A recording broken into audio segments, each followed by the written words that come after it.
All right. If you need custom motorcycle parts or stock parts or whatever for your Harley or your old Japanese bike, you need to check out Old Bike Barn over at Old Bike Barn. They got whatever you need.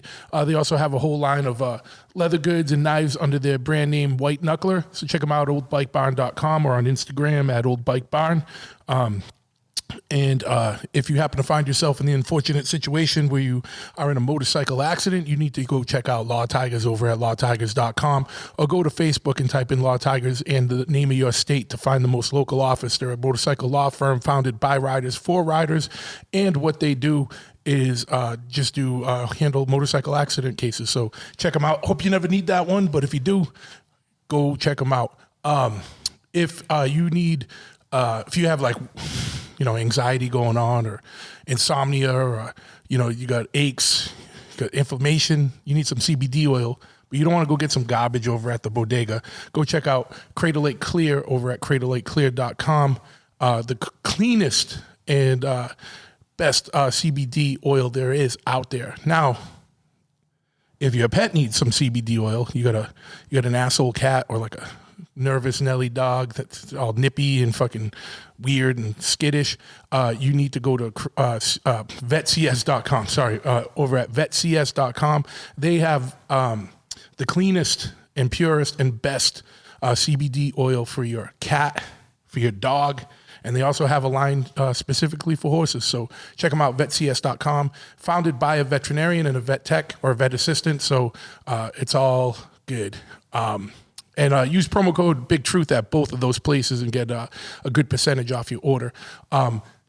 If you need some clothing, it's winter, you know what I mean? You might need some hats, some stocking hats, some scarves, hoodie, whatever, jackets. Go check out the best, in my opinion, lifestyle clothing company there is, Omerta over at omertamia.com.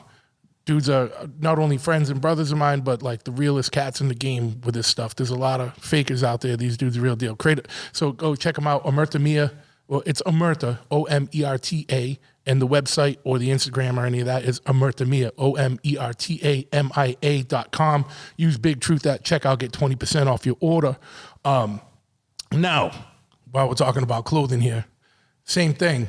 You need some new clothing, but you're a little on the darker side of things. You like to collect street weaponry. You used to order, illegal weapons and nefarious materials from the back of Soldier of Fortune or Ninja magazine or some shit like that. You're into occult shit. You're well versed with the New Dawn and Aleister Crowley and his crew and whatever. You're a little off kilter, right? You like serial killers, but you also into rad shit like choppers and fucking show vans and boogie vans and psychedelic shit. You need to go check out Heavy, because that's the shit for you 100%. Go to heavy.bigcartel.com or on Instagram at Heavy Clothing and use the promo code FTW at checkout. Get a kickback off your order there. What else? Haven't done these commercials in a while, and I'm going off the top of my head. While you're looking at clothing, keep it rolling. Check out fucking Pitchfork over at pitchforkny.com. It's the clothing that all your favorite bands wear. And they also have a record label where they do a lot of cool shit. So check them out, pitchforkny.com. And if you are into motorcycling, you need to go check out Chop Cult. If you're not already a member there, it's absolutely free. It's the biggest online message board and resource for motorcycle riders and custom bike stuff and chopper shit. They have an online swap meet where you can buy, sell, and trade parts. They got an online events page. Those are my two favorite things, where you can see motorcycle-related events all across the world, broken up by date and location. And then they have the message boards where it's all broken up by topic, and you can easily navigate your way around. So go check out Chop Cult over at chopcult.com. If you are still looking for more motorcycle stuff and you're in the Northeast area, well, actually it doesn't matter because you can order shit online. You need to check out my shop, Choppahead, CHOPPAHEAD, spelled in the most masshole of ways. Choppahead.com is the website. Or even better, we're a brick and mortar full service motorcycle shop. You can come hang out, come by the shop, 13 County Road, East Freetown, Massachusetts. We sell parts. We have a showroom. and we're a full-service motorcycle shop in the back. Custom fabrication, speed work, everything you need from oil change all the way to a full custom build. Or if you want to hot rod your bike out, give us a call. Or if you just need the parts to do it, we're set up with everybody. We can get you connected and get you set up. So, and we can drop ship anywhere in the country. So even if you need big stuff like exhaust and stuff, I can usually have stuff to you within a day or two. And so not all that stuff's on our website. So just give us a call if you need something, or shoot us an email, chopperheadcustoms@gmail.com, or just go to the website and you can email us off there, chopperhead.com. Give us a follow on Instagram, chopperhead. And on Facebook, it's Chop Ahead Customs, custom spelled with a K. Or give us a call, 508-995-6764. If you are interested in finding out more about the podcast, you can go get every episode and get more information over at bigtruthpodcast.com. And if you are interested in supporting the podcast, first things first, subscribe or like the podcast wherever it is that you listen to it. Spread the word, leave a review, leave stars, whatever it is, whatever you can do, and then tell your friends and just spread the word. That's the best way to do it. And if you're even more interested in supporting the podcast, you can go to patreon.com/bigtruth and sign up there. And that is a way for you to financially support the podcast, but you also get stuff for it. You get exclusives. You get, we had Lenny do a live performance. You get access to the episodes earlier. We're going to do some tour reports from the road. Some of those are going to be general consumption, and some are going to just be for the Patreon subscribers. So get in now before we leave next week, and you'll get some of that stuff no one else does. And also, it's a way to help the show keep the lights on here, keep us growing, and keep us continuing. So, and all my Patreon subscribers, you motherfuckers are the salt of the earth. I can't say enough about how much gratitude I have for you guys. It's awesome that you chose to support this show, because I know there's a ton of podcasts and a ton of other places you could be putting that money. So I super appreciate it. And without further ado, we'll get into today's episode right now.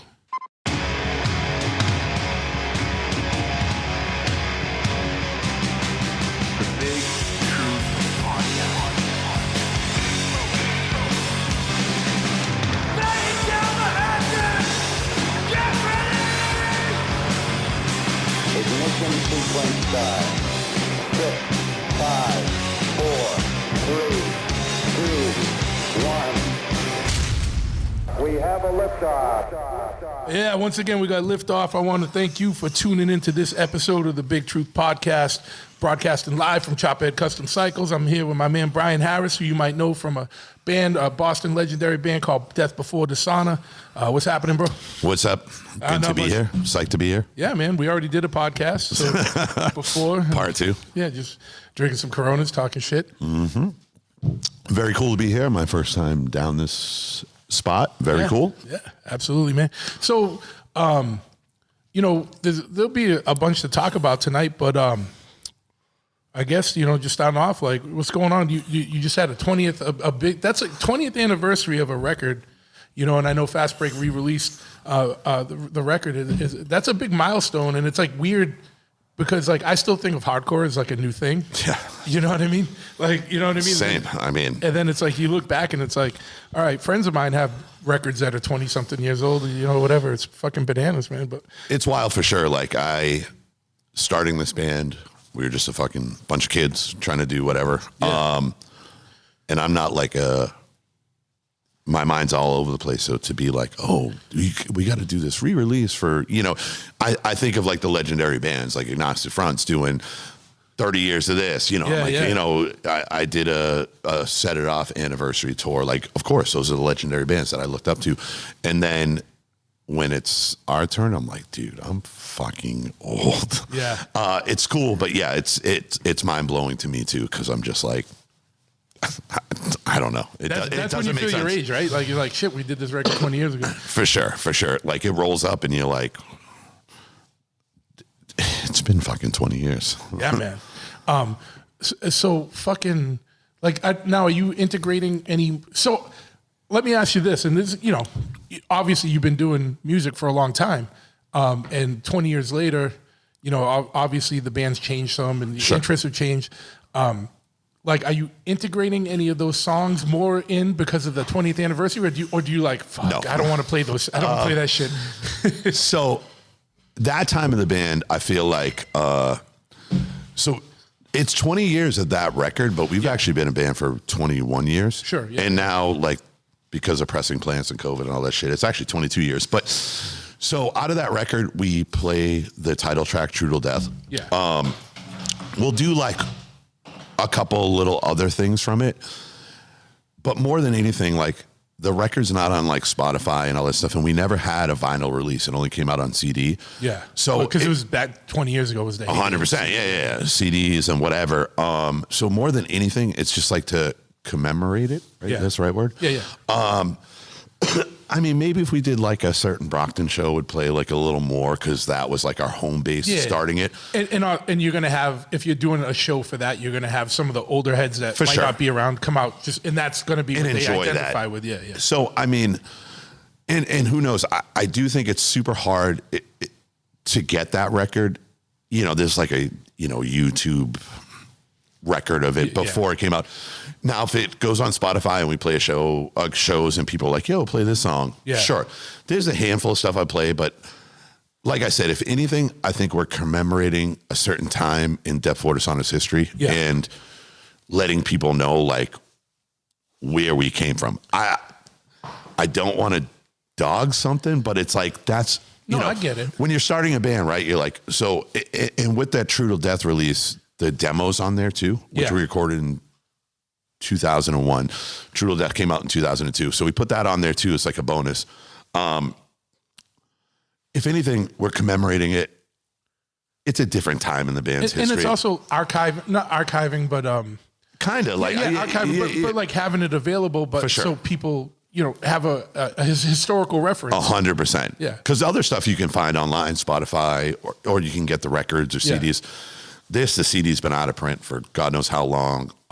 It's not on Spotify.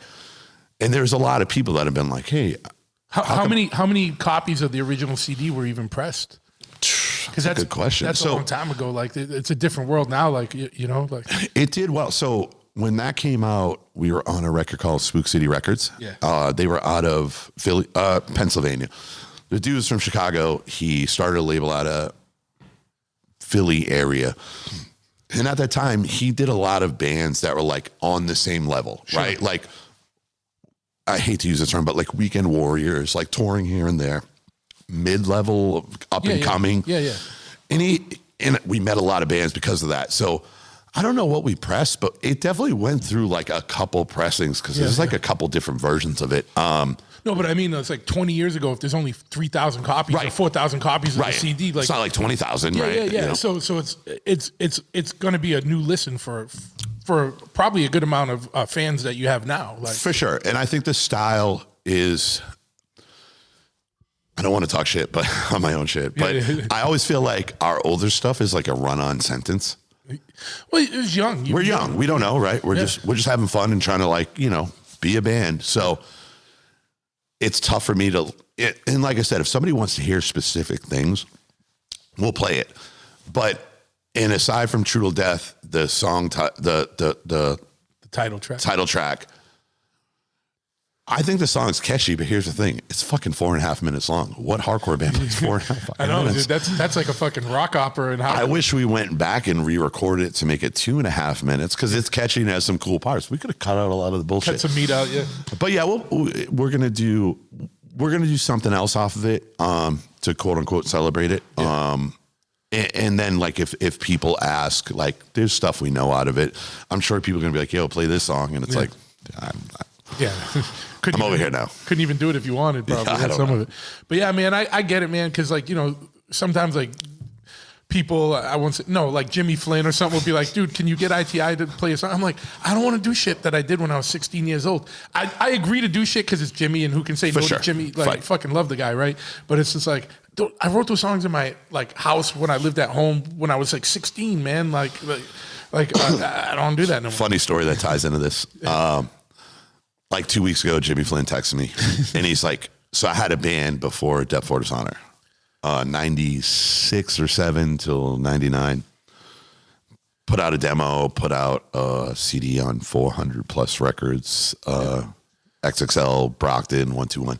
Anyways, the band was cool. We did some stuff. I wasn't even like the original singer, but that's like where I remember this, and I told someone that you were coming on today, and they're like, "Oh yeah, you used to sing for it," and I just blanked out on the name. Yeah, Incision. And yeah, there's probably 400 Incisions. I kept going to say Incendiary, and I was like, "No, I know it's not that." Usually, what people say is Indecision, which is like the bigger New York band.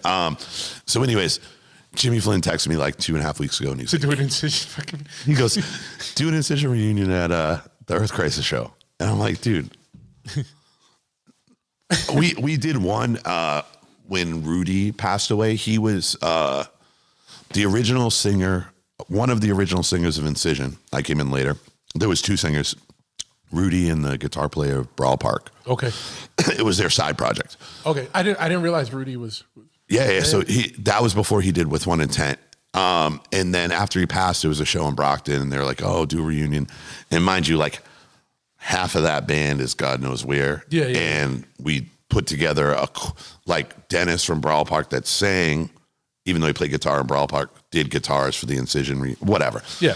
So we did that for Rudy. And then when Jimmy Flynn, I'm like, dude, come on, man. I'm not saying I wouldn't, but it's like, no, and I get it. And much respect to Jimmy Flynn for knowing like the history of everybody. Man. Yeah. You can't even. No, it's crazy. Like, because, and this is brings up another part we're talking about. Like, it kind of related. Like, I still feel like it's a new thing, but like, because I remember when I got into hardcore, right? Yep. It was only 6 or 7 years to catch up on. Right. Now there's like a fucking 40-year history. Like, imagine being a kid getting into it now, and like, okay, so you're probably getting into the new shit, because that's what you're exposed to, and it's going to be kids in your age range. And then you find out, oh, they were influenced by this, and then you can go back and back and back and back and back and back and back. For a long time. Like, it's hard. It would be hard to keep up on all that shit. But there's dudes like Jimmy and a bunch of people that know a bunch of old shit. Like, and it's cool, like, because, we get hit up for that, and I'm like, what?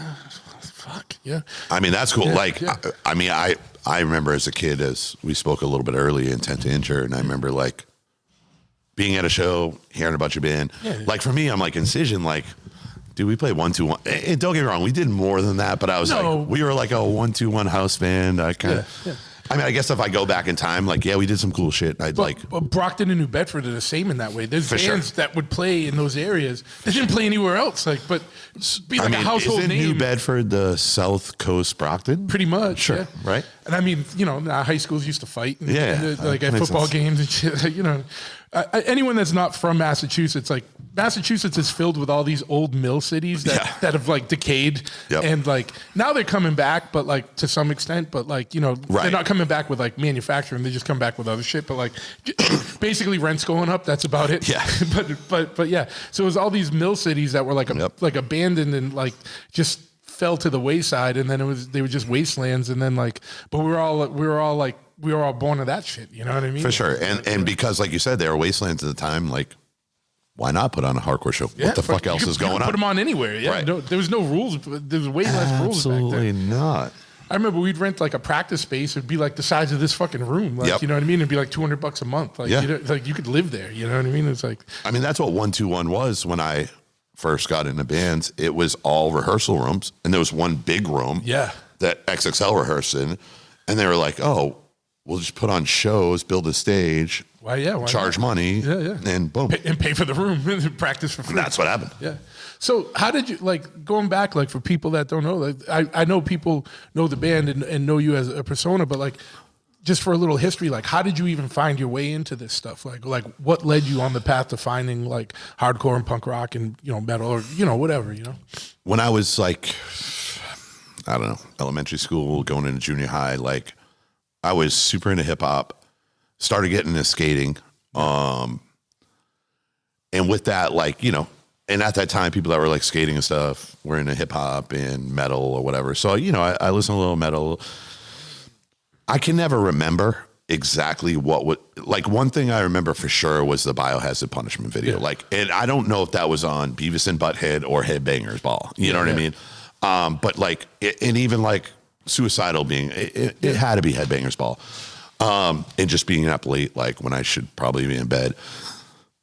But coming from metal and hip hop and seeing bands like Biohazard or Suicidal just having like that kind of like street appeal. And by no means do I mean like I'm street. I'm just saying like there's something authentic to like the lyrics and stuff like that resonated with hip hop.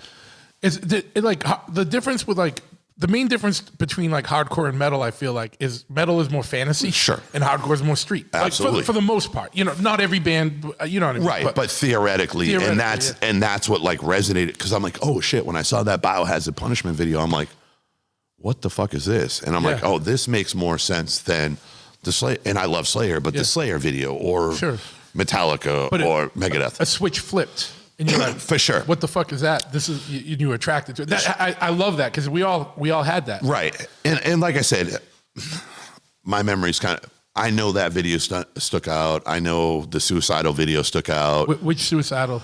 They were skating in the back thing. Was it Possessed to Skate? Possessed to Skate, yeah. And I was like, what are these fucking dudes doing? You know what I mean? Yeah. And I was trying to figure it all out. And I grew up in Randolph, which is a suburb of Boston, like half an hour. We had a Strawberries. So sure as fuck, I go to Strawberries to buy the Biohazard tape. Yeah. And this is like, I don't know, 92, something like that. Yeah.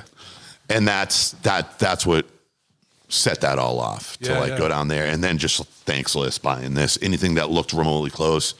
Luckily, Strawberries sold tickets to concerts or shows, and there'd be a show listing, and I'd see a name that looked cool and go find the tape and be like, yeah, I think I want to go to this. So dude, I remember, that's like the best thing is like pre-internet, you had to like be a fucking sleuth. Oh, like you have detective skills. That, for sure. Because like you said, like that's how we found out shit. Like you looked at a record you liked. Who did they think?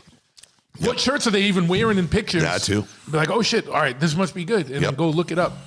And then I remember too, you know, looking at a record, and it was either an epic win or an epic failure. If you bought something just based on the cover art, like, you could strike out. You could strike, but you could hit a home run too. Oh, and that was kind of the fun of it. For sure. It wasn't so fun when you only had money for like one thing. Like that was right because you had to wait another week or so to maybe get a record or a tape, and yeah. So that's kind of how I like got into that. Yeah. And then like once it hit, and also in Randolph, there was like, in my age group, aside from the skater dudes, a couple of dudes were like, oh, this is hardcore. And I think I saw the Biohazard, but like then these dudes like kind of taught me. One dude, because there was a VOTEC school, which means people from different regions went there. Yeah. That's I went to the New Bedford Vote. Okay, so there was one in Canton, and one of the dudes that like went to the local parties was in a local band called Recess. And they're like, oh, they're playing at the Stoughton There's a hardcore show at the Stoughton VFW. Mind you, that wasn't my first show, but that was like what started leading me down like, oh, I can just go a town over and there's a show at the thing. And it's like, I'm like, this is the biggest band in the world. Can I buy your tape at Strawberries? They're like, fuck no, you gotta buy it here. But yeah, that's one of the things that catapulted me for sure. Yeah, it's fun, man. It was the learning process. And it was like, I feel like it was also fun too, because it was also like getting into a secret world. Yeah. And then it was like-minded people. Like it was like, you go to school the next day and like, yeah, like fucking, I still have lumps in my lip from Wrecking Crew shows at the Rat, right? That's wild. And I'd go to school the next day, fucking black eye, fucking whatever. Like, what happened to you? I was at a show in Boston. What? Like, what kind of show? Yeah. Right. Well, you wouldn't know. You know what I mean? Yeah, there was something very special that, and even when we, you know, I'm sure same with you. When you first start going to shows, you don't know anybody, right? No. You're not cool. Maybe you have a friend, and like a fucking 13-year-old kid. I was a little fucking idiot. I had a couple friends that were like, when you're in the mosh pit, watch out for these guys. Yeah. Luckily, I had that, but I mean, I still got kicked in the face fucking 7 days from Sunday. But there was something about that was very organic, and it was very appealing to me, and I fucking ate it up every way I could. I mean, sending away money for tapes and shirts that I half the time never got. But whatever. That was when it was still 4 to 6 weeks for delivery. For sure. And self-addressed stamp envelope. Yeah. Toxic Shock record catalogs or fucking or Victory record catalogs or fucking whatever. Victory was actually at least good. You could at least have a recourse and get your shit from them. Yeah, I mean, it wasn't immediate, but like once I figured out who Rick to Life was, everybody can say whatever they want, but without Rick to Life, there was many bands I was able to figure out without like, aside from like a thanks list and stuff, but it brought it to like the more like real hardcore level. Well, whatever he's got going on. Yeah. Whatever he's got going on now. We're not talking about now. We're talking about back then. Yeah. He was responsible for helping distribute and get a lot of shit out there. For sure. And maybe ripping people off. Like, it's not like. Yeah. No. But I know this now. But at the same time, he did help spread names. He just didn't give the money where it's supposed to go, whatever. Sure. But, and then he's obviously he's got fucking mental health issues. For sure. So regardless, I don't even want to. But back then, it was like. But he would come to shows all over the place and just set up merch booths, and it helped spread the word about with shit. Demos and bands, dude, shit. His compilations, all that shit. Yeah, that too. But everybody was doing like compilations was cool. Like, it was sick. That's how you figured out. I mean, the first East Coast Assault. Yeah. I remember buying that. That had Berserker, right? I believe so. Yeah. Even Life Agony was on there with Plexiglass Gate, like one of my favorite Life Agony. But yeah, compilations was a thing. Like, you don't see that as much anymore. No, it still happens here and there. I know. Look, Pitchfork just did a New York one for like newer stuff, but like you don't see it as much anymore. I noticed a couple younger labels like starting to do that. No, good. And I think it's cool. And I'm sure it's like on a digital platform opposed to whatever. It's tough, yeah. But that was cool. I mean, this goes back to like the mixtape days. We're also just showing our age here because who needs fucking compilations when you can just make a playlist on fucking Spotify of whatever the fuck you like, And I'm sure if you're on the internet, you can already decide your top 10 bands before you need to get there. But there's something to those compilations. Spotify will tell you what your top 10 bands are at the end of the year. The way you listen to it, I'm like, oh, shit. But those days were cool because like, you could get that first East Coast Assault. There's a little bit of everything on there. Yeah. All different types of hardcore. And that, I guess it's coming back around too, because if you listen to hardcore bands now, they kind of sound like all over the place like they did in the late 90s. Sure, yeah. Where you'd have like an orange 9mm Clutch. Yeah. Strife. Yeah, Hatebreed, Madball, you know what I mean? Yeah. So it's cool when you see a comp and it's kind of like a little bit of everything. It's cool now that, it's what's weird. I think the main difference that, and I'm sure it was always kind of like this, but I didn't see it as much, but it seems like back in the day, shows were more diverse and mixed. Yes. So you'd have like a crusty band, a hardcore band, a fucking, a straight edge band or something, a fucking whatever, like in a metal band or something, which I liked, you know what I mean? Because it kept things interesting and you could be exposed to new things. But now there's so many different sub scenes within hardcore. You still labeled. You got the crusty like grind shit. Yeah. But everyone's doing good. It's crazy, right? Like, which is a good thing. They're all doing good. Like, and it's just like. Whether it's labeled or something, I do think that it's at least somewhat a throwback because you're right. Like that was a thing, right? So back in the day, you would go to a show. You need to be there from start to finish because you never know what you're going to see, right? Yeah. You're going to see a Madball show because you know Madball, but you don't know the 4 other bands that open. You're going to be there at 6:30, 7 o'clock. Yeah, and all of a sudden you're like, or 2 if it was a matinee. Yeah, that too. And then one of my shows I remember specifically going to see Madball, VOD opened. Yeah. And I'm like, what the fuck is this? And I remember buying the Still 7-inch. I'm like, this is fucking wild. I just never would. And if you weren't there from start to finish, you would never be exposed to these things. Yeah. I do think it's coming around diversity-wise, but you're right. Everything has a subgenre of something. Yeah, and then like it's all 3 bands of the same subgenre. Yeah. A lot. Not always. For sure. But, more often than not, from what I see nowadays. Yeah, I got you. Yeah, but I like it all. Like for lack of a better word, I'll go to the Siege Infest show, but I'll go to the fucking Death Before Dishonor show or Madball show, or I'll go to the fucking whatever show. Like, certain things. There's some things. I'm with you. But I go to a diverse. Sure. I'm into a diverse cross section of stuff, and same. Life gets in the way. Can't go to everything anymore. Right. You get older, you get busier. Yeah. I mean, I try to go as much as possible. Oh, and by the way, just as a shout out to Jimmy Flynn. ITI was going to play that Seed show, Infest show, but I had hernia surgery. The hernia surgery got moved up. That was a real excuse. I wasn't just saying like I didn't want to. This goes back to old age shit. Yeah. Shout out to And being a dumbass, not knowing my age and still trying to lift weights like I was fucking 25. You know what I mean? not getting younger. Yeah, but yeah. So yeah, man. So talk about like how did Death Before Dishonor, like, so you got into hardcore through all those means, but like what made you want to start a band, and how'd you go about starting DVD? So I was working at Domino's Pizza in Randolph. Nice. And our sister Domino's was in Holbrook.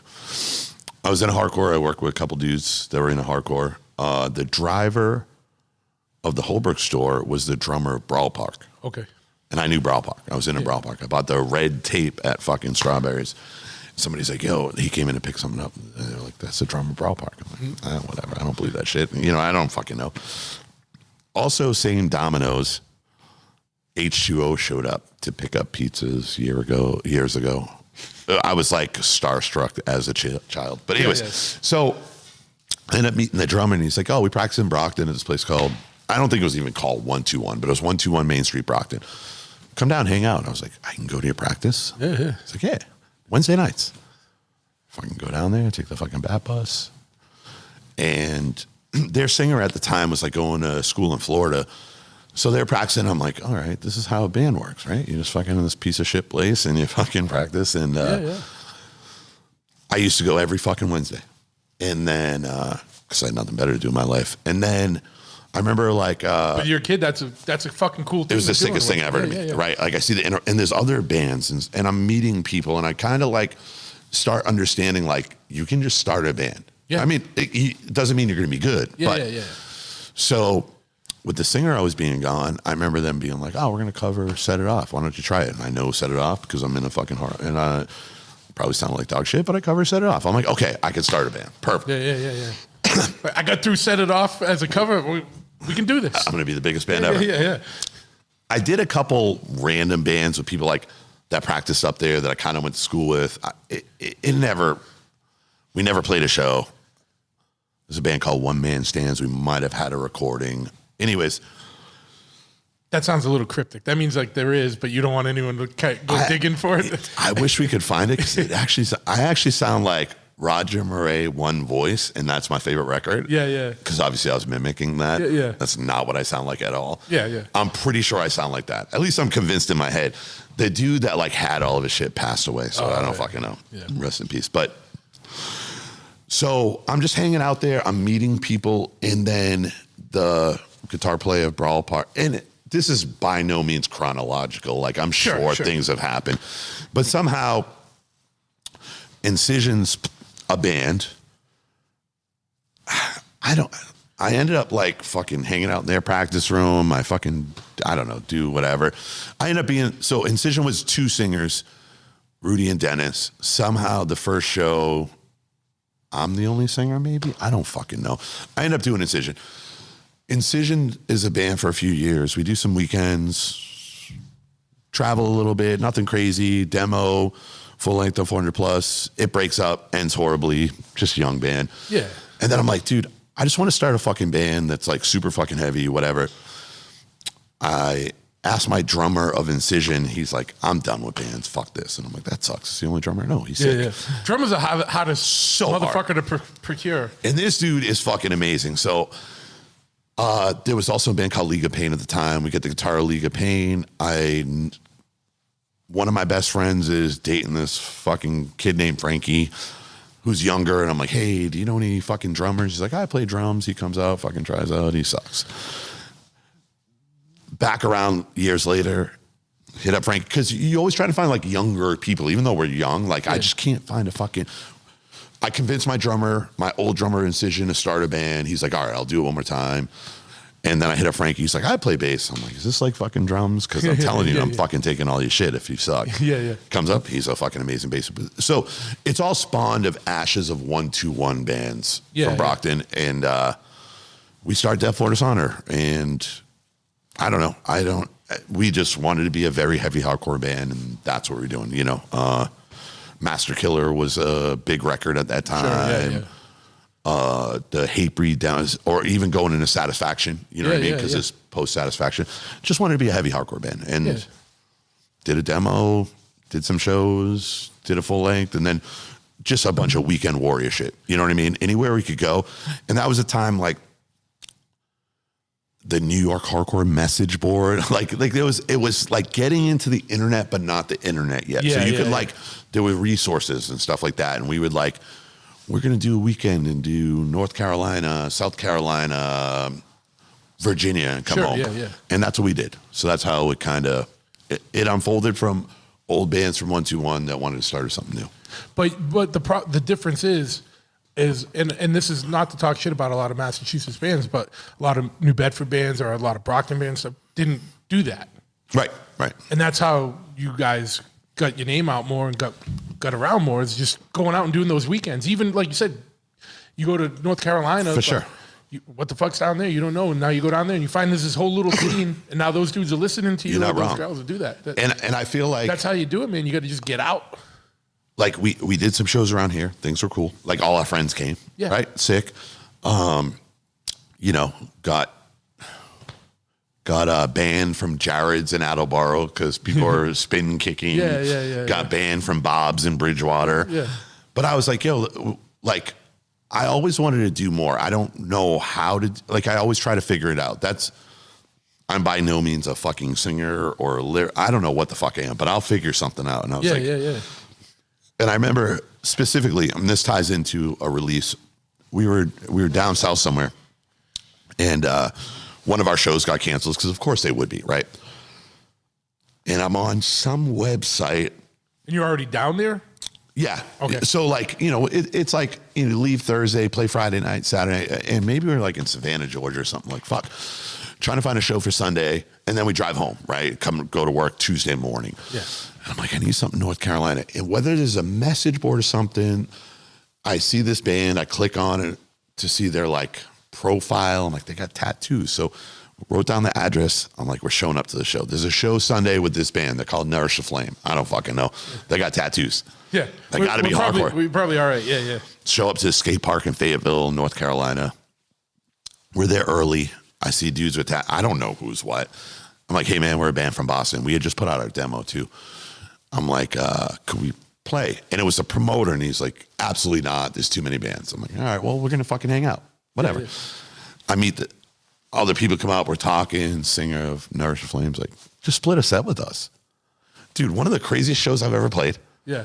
We sell, like, to me, 400 demos, but 30 or 10, whatever. That's big numbers. Huge. That's gas money home. Yeah. And then we make this bond, which we later do a split CD, whatever, with this band. And that's the big thing at that time. It's like getting out, meeting other bands from other places and making those connections that, and you're not wrong. Like, I feel like there was a lot of fucking amazing bands from this area that I wish got out. Yeah, if they just put it like, and I know that happened to us. Like, we couldn't do tours. Like, half the time, one of us was in jail or like couldn't do it for different things or whatever. And you know, and it was just like that. And it was like, so. And I think I kind of lucked out too, because this is like hitting the beginning of the internet era where like, it's not all internet, but there is an internet. Like, there's some way to like figure out where to go. Otherwise, how the fuck would I ever know about that show? Yeah, you would have, exactly. When we drive by and be like, oh, tattoo guys, right? Hey, what's up? Yeah. But I did always try with that, you guys are getting your name around and be like, oh, you guys hear these guys from Boston? They played by us last week. For sure. And so, yeah, we were just doing that type of shit at the beginning. That was demo days. And then eventually we linked up with Spook City Records, did the True Death record. And and same thing, like heading out to the Midwest, playing fucking Indiana with Blood In, Blood Out. My boy Shane from The Killer, he's also in Hold My Own now. He used to do fest, Arlington Heights Fest, and I remember sending out demos, right? Yeah. Send out demos. He heard the demos. He's like, yo, play this fest. Yeah. Played the fest a couple times, like just weird shit, and always make it a weekend. First time you play, you're on earlier. Second time, you're on a little bit later. Third time, you're a little bit later. Yeah, you know. But always trying to make a weekend out of something, and we're also like hanging out with homies, right? Like just go out, play shows. So that's how it all kind of started. Yeah, fuck yeah, dude. I gotta pause this right now. This is the first time I've ever had to do this. I gotta pause for a piss break. I'll be right back. Go for it. All right, sorry about that. I'm used to drinking Tito's or Ocho and not Coronas, and they're going through me. Same. It's all right. So, how did you go from doing weekends, and then you got your first release out. When did you go to what was your first tour? How did you get into doing your first or early tours? So from 2002 when True to Death came out, Weekend Warrior, we did a week-long West Coast tour. Did you fly out or did you? Yeah, we flew out. Luckily, Mikey Hood hooked it up somehow. Yeah. I He's looking for a roommate, by the way. I saw that. But back then if you're straight edge, hit him up. He had West Coast Worldwide, which is a venue. Yeah. This is like 03, 04. So we go out there, play a handful of shows, play Tijuana, Mexico, but just a week. Come back. How was Mexico? Dude, here's the thing. Dude, the craziest shit ever. We show up. My boy Renee does a show. He's my boy now, but then I don't fucking know. Yeah. Mikey Hood hooks it up. We go to TJ. A good friend of mine, Jimmy Knuckles, was living in San Diego at the time. And I was actually on probation for some shit. I'm like, I don't even know if I can leave the country, but we go there. We're like, oh, we're going to play a show. And he was like, yeah, your show is supposed to be over here, but it's raining out. So we have to wait for these people to finish their coffee, and then we're going to move tables out, and you're going to have a hardcore show here. It's right on the outside of like, what the fuck is going on? Weirdest thing, we played a show. I don't think, maybe 5 people from Tijuana, 20 people from Boston. So we fly out to California. DBD's going. COA comes. This dude, Chris Mission. A couple other, Sean Trask, whatever. Rudy's out there with Big Chris. Yeah. So the TJ show is, and there's like a handful of other dudes that happen to be there. It's literally all Boston dudes. 25 dudes from Boston and 5 dudes from TJ. Yeah. Worst, best show? I don't fucking know. Yeah. Windows got smashed out because it was this tiny little coffee spot. Yeah. And then I pieced the fuck back out and went to Jimmy's house in San Diego because I was on probation. So we did that week run. We come back. We're writing songs and starting to really form what the band's going to be. I reach out to a bunch of labels. I don't know what that means at the time, but I'm like, I don't know why we're leaving Spook City, but we're we've done the weekends, we've done the West Coast thing. We want to just keep on going. I don't know how to do that, but we're trying to. But you're feeling like there's a momentum now. For sure. Things are good. And I remember reaching out to a bunch of labels and I just get snuffed. And I reach out to Chris Wren from Bridge 9. And to be honest, at the time, if you listen to True to Death, right, which is our last release, except for maybe the split with Nourish Flame, but still same type of music, and you listen to what's going on at Bridge 9, this is 04 maybe. Yeah. I'm just reaching out to anybody, and all the other labels are we're not interested. Chris Ryan was like, oh, I'm coming to the show you're playing. We did a Fallen Friends benefit in Worcester with Blood for Blood, a bunch of bands. He's like, I'll check out your band. And he came out and he was like, dude, I like what you're doing live. I really like the old stuff, which whatever. Yeah.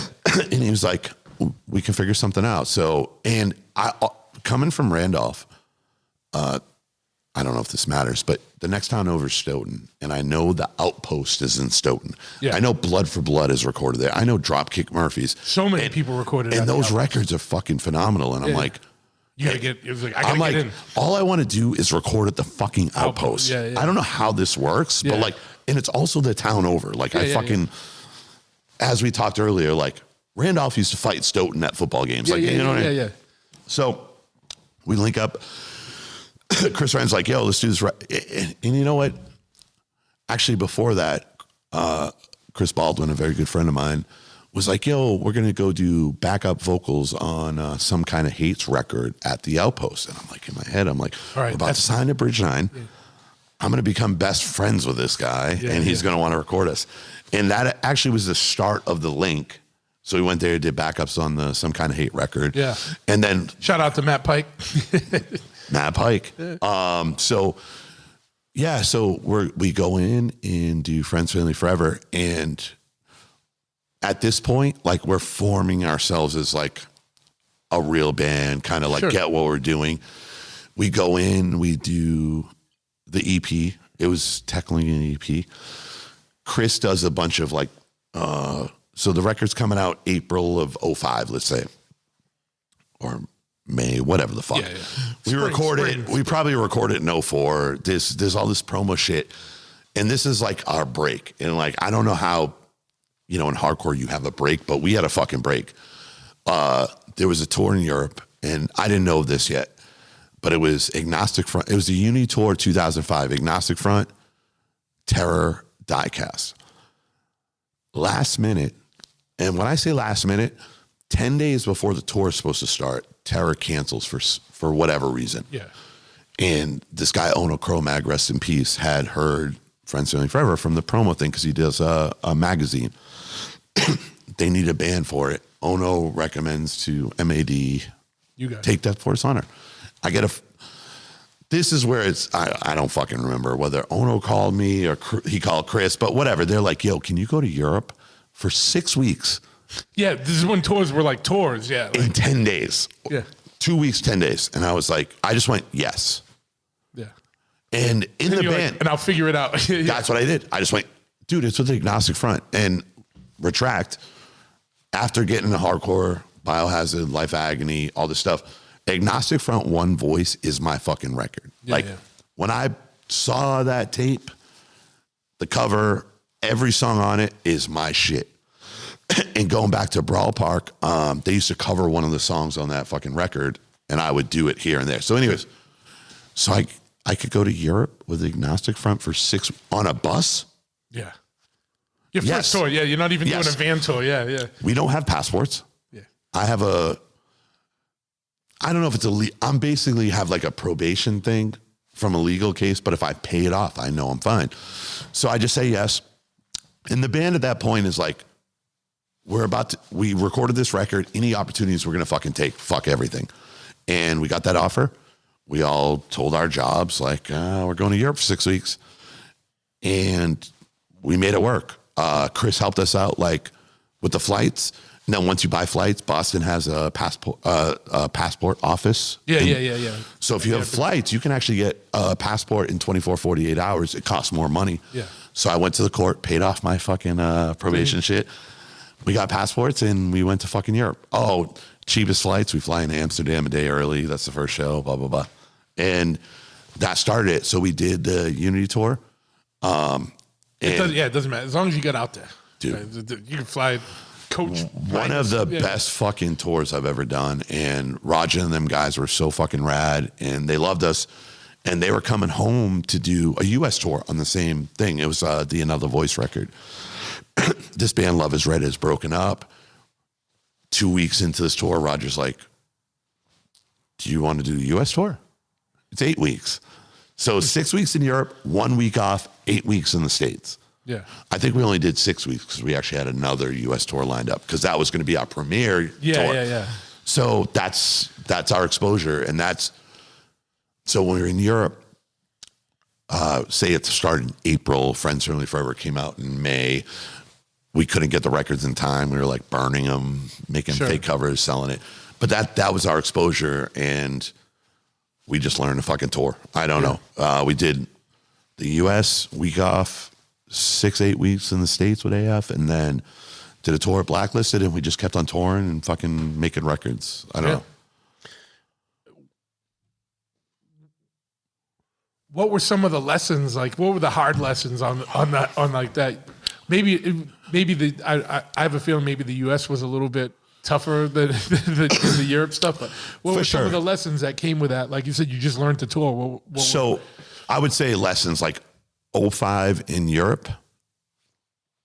Cell phones weren't getting home, right? You couldn't put the AT&T $10 a day plan on, right? Call centers, internet cafes, coins in a fucking phone. Yeah. Learning to communicate back home. Obviously, we're young. We don't have families. And stuff. Besides, like no one has kids and whatever. But also at that time, like just trying to let people know you're still alive. For sure. But also like learning the culture over there on 6 weeks, no days off, no fucking days off. And people are like, oh, you're lucky you're on a fucking bus, and that was cool. But when you're on a bus, you got to shower at the venue. And back then, no disrespect, but Europe didn't believe in fucking warm water. So there was a lot of lessons. Like there's no warm water and there's no ice in the never drinks. ice. Yeah. I mean, no, they got a little better. But and I'll say this one thing with Roger, and I remember waking up every morning because Roger was like an early waker, and I'm like, yo, just bothering him about his life, learning everything. Yeah. They for real showed me how to like fucking tour. Like if you want to be a fucking band, and that's that time, not now. I'm not saying you have to tour fucking 200 days a year like we used to, but it really showed me. Which Agnostic Front's done the last couple of years before COVID, at least. They for sure did. And even for us, because coming out of that from like 06, 07 to 2009, 2010, we toured 200 and 250 days a year. And a lot of people don't realize it because a lot of it's international because you do the States every other week. But I learned a lot of shit from that. The States, the shows weren't as good as Europe, but they were still fucking, for us, they were fucking phenomenal. Like I'm seeing the fucking world, Even man. if there's 40 people at the show, it's still I could give 40 new people listening to your shit. But I'm also in the States, so things are like, you know, a little easier. The accommodations, whatever. But I learned a lot from that. And then, I don't know, man. It definitely formed us into what we became for a bit. Absolutely, man.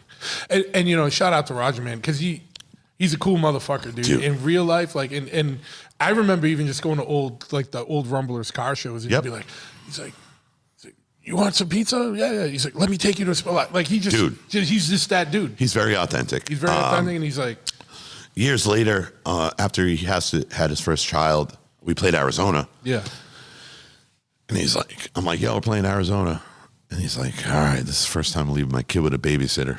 Granted, he only came out for like 20 minutes, but you know what I mean? He's that much of a fucking friend. Like, that dude's fucking rad. And all those guys in the band. Yeah. Granted, that lineup was like Mike Gallo, who's still in the band, fucking sweetheart. Vinny calls me every fucking holiday, fucking, you know. Yeah, if the Vinny Christmas or your birthday text is a little late, you feel weird. Yeah, like, for sure.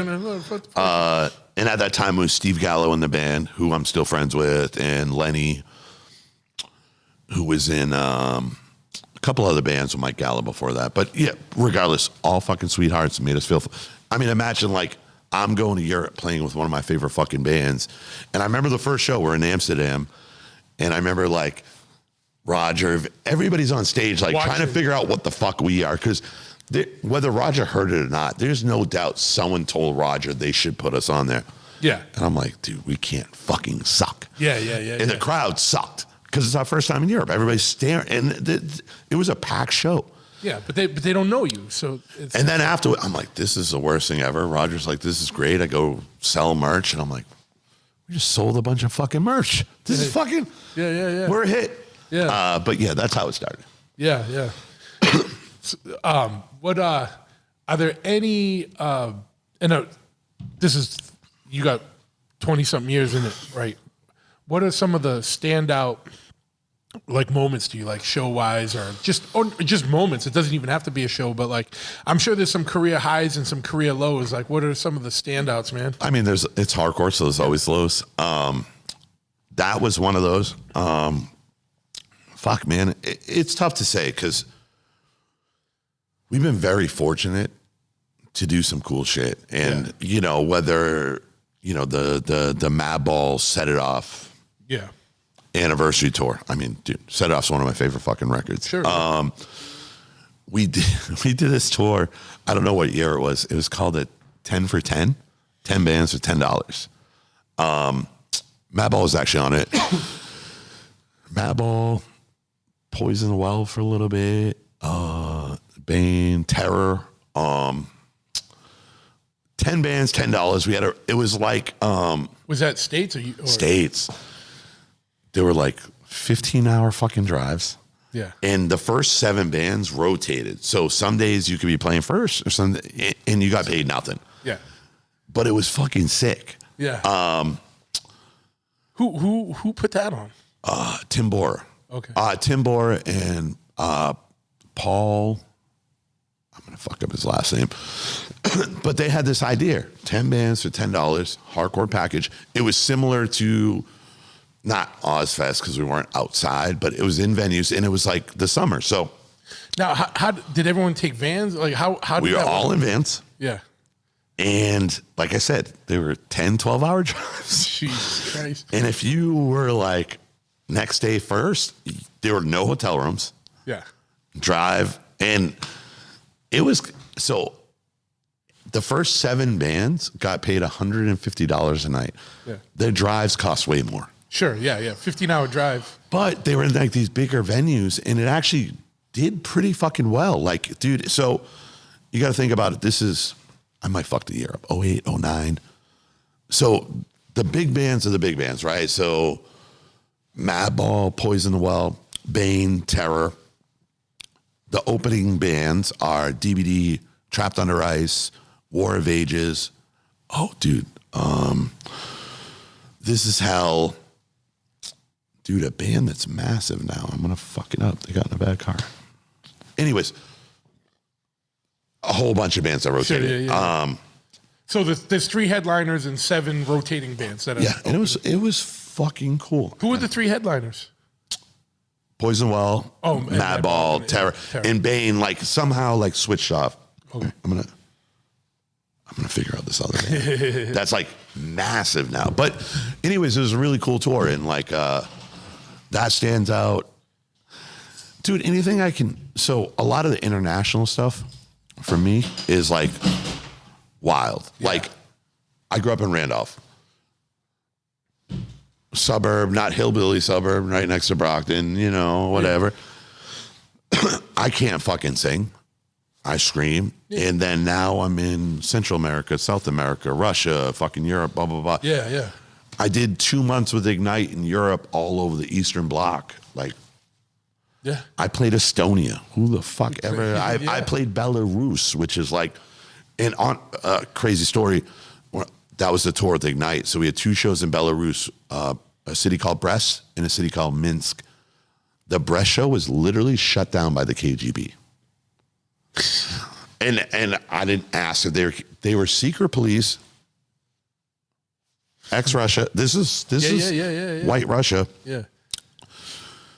We moved the venue within a park 3 times. Did they say why they shut it down? They followed us. Well, Soli's fucking crazy, and they're saying his lyrics something, but I don't know. All I know is this. We moved the show to 3 different places, kids following the bus through a park. I was like half asleep. Couldn't happen. And then the bus driver couldn't drive more, right? There's rules and regulations to how much you can drive. So we sat out in front of a hotel. And this is Brest, Belarus, that had the most fallout from Chernobyl. Yep. I rented a room to have a shower. Smart move. Yeah. All I know is, so we rent a room for $20 in a 3-star hotel, 4-star hotel. We're on the bus. All I know is the bus is here all night. We're about to go out, and the police show up.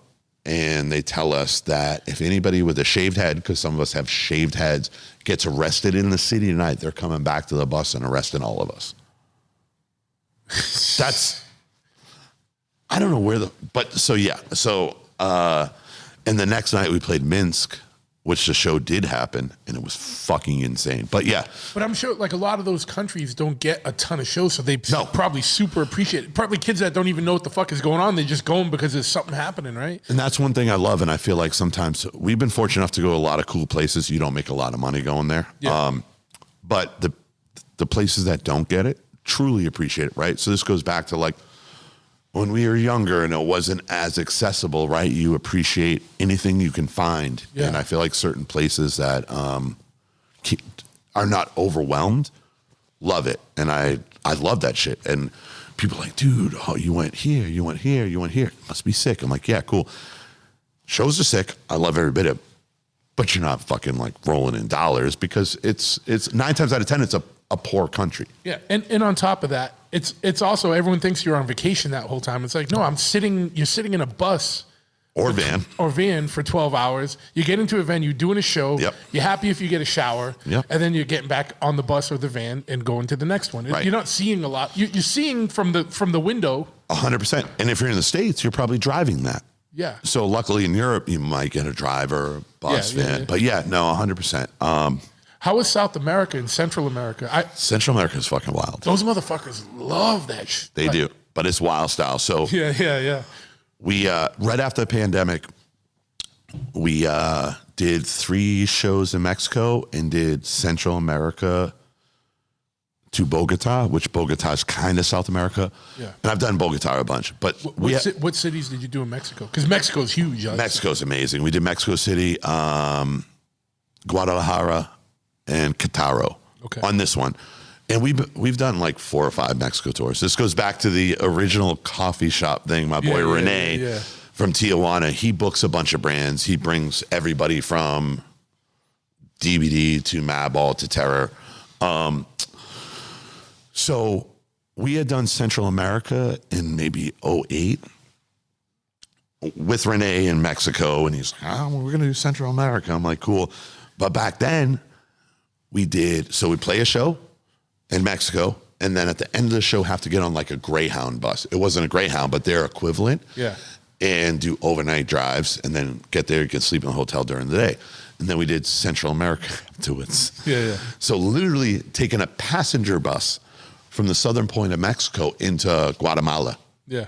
Where you see the river and people leaving their fucking past behind. Played El Salvador. The promoter from El Salvador got shot because the opening band wasn't allowed to play it because the time got too late. So they shot the promoter because everybody has a gun. Yeah. So this is real life. Yeah. We did that in like 08, 09. But the show still went on. Did he get shot? Well, we still played. Before the show or after the show? He got shot right before we played. Okay. There was like a balcony and I was smoking a cigarette, hanging out with the band. And I was like watching a commotion and, maybe I spent too much time in Brockton. I was like, someone's about to get shot. Yeah. And sure as shit, bum, bum, bum, bum. Luckily, they only shot the dude in his foot. I mean, horrible shot. But yeah, we still played. Yeah. The other promoter stayed when that guy went to the hospital. No, the show still goes on. The show still goes on. Awkward environment. Yeah. So that was like 08. And then, right after the pandemic, we did 3 shows in Mexico. We did Guatemala, El Salvador again. No one got shot. Phenomenal show. The fuck else do we do? Do Honduras? No, Honduras. The first tour when someone got shot, we had to do. I was in the worst van. This is like no flights, but we were in a little bullshit van, like a little jumper seat. We had a 27-hour ride from El Salvador to Panama through Nicaragua and Honduras. Yeah. No shows there. 27 hours. Jesus. Dude. I don't. You saw some shit from the side of the road though. Like, dude, we got stopped one time, like 3:00 in the morning.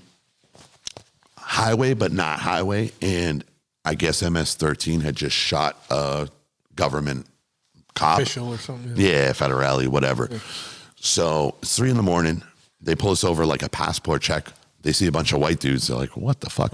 We had to strip to our underwear because they wanted to see all our tattoos. Make sure that nothing had a 13. Correct. Good thing you didn't have like the fucking cat with a 13. I know, right? Which I have a 7. I didn't go 13. And I look in the bush and there's a fucking sniper rifle right on me, on us. I'm like, dude, look at this. Like they could kill us. And no one knows where the fuck, what? Yeah. And that was like Honduras. Yeah. That shit was wild. At least this past time that we just went here, it wasn't as well. The shows are phenomenal. How far south have you been? I've done South America, Central. Yeah, we did South America. Same 09, 010 with Cro-Mags. Yeah. That was sick. We did that time we did Bogota. Cro-Mags didn't do it, and then we did 2 shows in Argentina, Chile, and Brazil. Yeah, that's nuts. And I'm trying to get back there. So like those are the spots I like. But even Central America, like those shows are cool. This past one we did Ecuador for the first time. One of the fucking craziest shows I've ever played in my life. Yeah. I've never been to Ecuador. I'm like, amazing show, but like when you're down there, so we played till like 12:30. Our flight to Bogota is at 3 a.m. So we play the fucking show. We got to fucking run in the van. Yeah. It's fucking 45 minutes to the dude. Yeah. But sick. What And then have you done like Australia and Japan and all that shit? Did Australia twice. The first time we went there with Madball. Luckily, Madball took us there. Second time we went there, we headlined with a couple Australian bands. It's always great. Did Japan once as a headliner. It's been a long time, but Yeah. did Southeast Asia, did Indonesia, Bangkok, Singapore. How do those go? Great. Dude, there is a whole craziness with like Singapore and I didn't know about Thailand's fucking wild, but dude. fucking in Indonesia we're like with like punk and hardcore and choppers and shit. Like, Oh, really? yeah, dude. Even with the motorcycle shit, we get that shit like a lot of dudes in Indonesia fucking rap, dude. It's fucking bananas, bro. Like it's. I think the internet, like for that reason, is For like sure. is fucking cool as fuck, sure. right? For that, there's a lot of reasons why the 'cause internet sucks. how else are they going to find out about you? Yeah. Yeah, Indonesia, we played like you would think we were like fucking Van Halen. Like it was like an outdoor thing. Yeah. And granted, there was probably like 500 people there, but it could have held like 4,000. You know what I mean? Yeah. Super cool. Culture shock like a motherfucker. Sure. But we were like crazy at the time. So this is when we did the Australian headliner run. And then because you're over in Australia, it's easier just a to hot get skip to. and jump right there. Yeah. Yeah. So we did Singapore. Dude, the Thailand show was fucking wild, man. Yeah.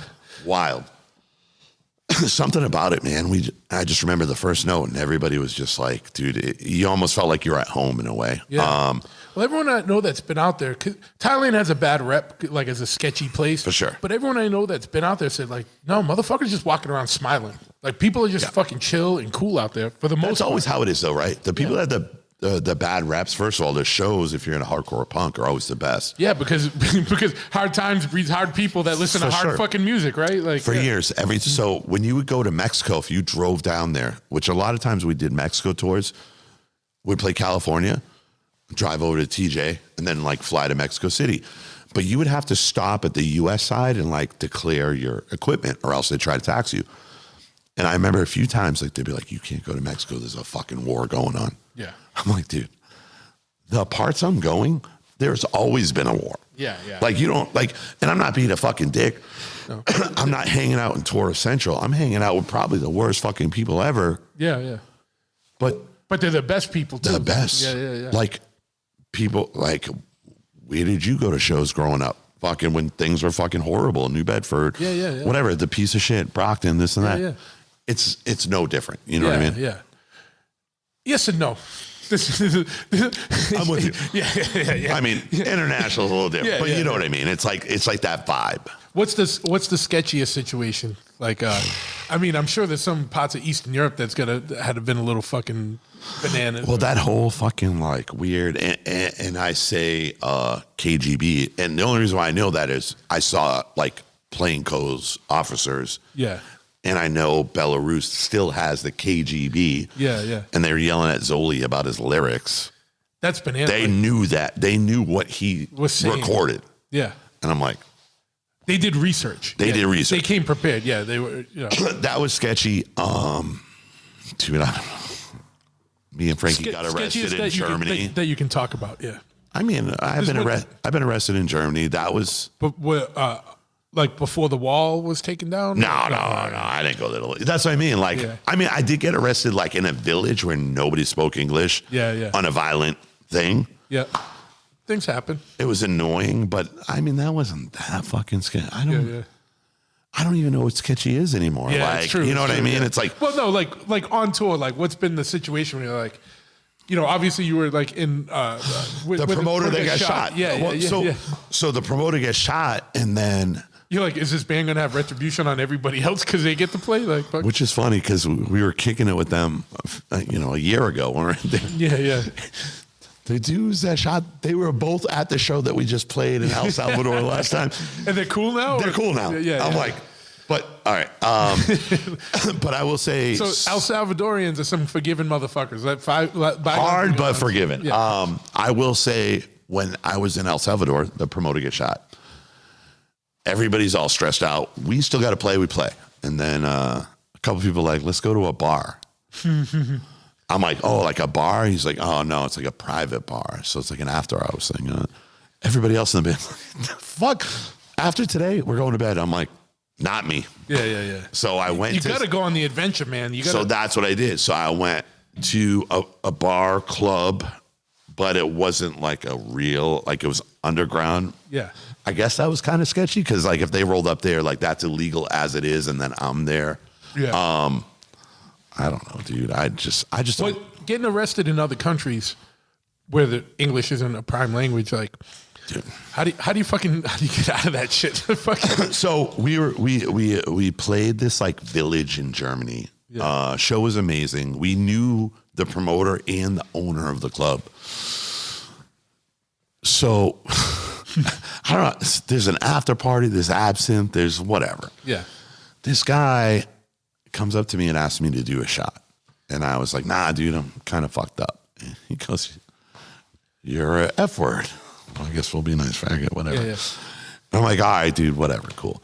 And then he whips his dick out. He goes, you're a faggot, suck it. I'm like, God damn, dude. and dude, That went to like 100% disrespect so fast. like just like that. Yeah. And I'm like, and the show was so good. I know, and I'm like, get the fuck out of my face. Yeah. I go to the promoter. I'm like, yo, tell this motherfucker to leave. Like, come on, man. Man. It was a good night. Why we got to get like that? So he gets kicked out. He fucking comes back in. I'm like, dude, how the fuck is this? He's persistent. Dude. Maybe he's really horny and he just was like hoping something would happen. Yeah.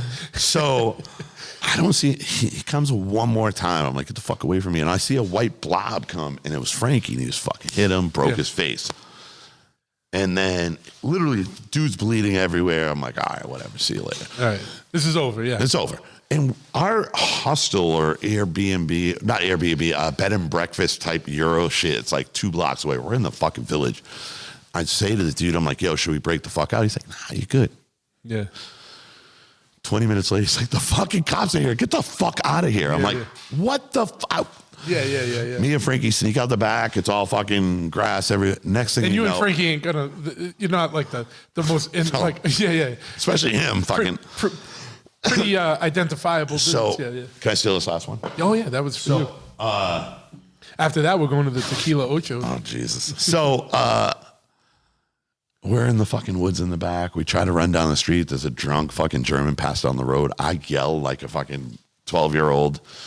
Cops surround us. Whatever. We get arrested. And then I'm like, yo, I'm telling the promoter, I'm like, yo, get our tour manager. I need an interpreter. Like, no one speaks fucking English. Yeah. Yeah, you're not like in a city. You're in a... No, dude. We're in no man's land. So we go to the fucking police station.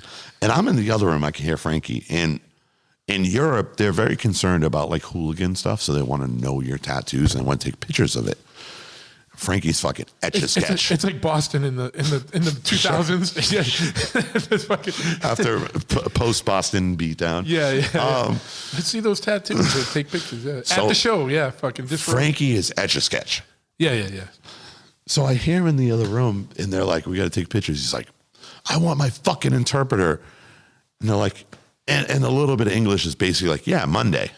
I'm like, shut the fuck up. Yeah. I want to get the fuck out. I don't care what this costs. So it was sketchy getting arrested there, but like I had my cell phone on me the whole time. Like this is 08. Like I have a cell phone. I'm like texting my wife. She wasn't the wife at the time, but I was like, I'm arrested.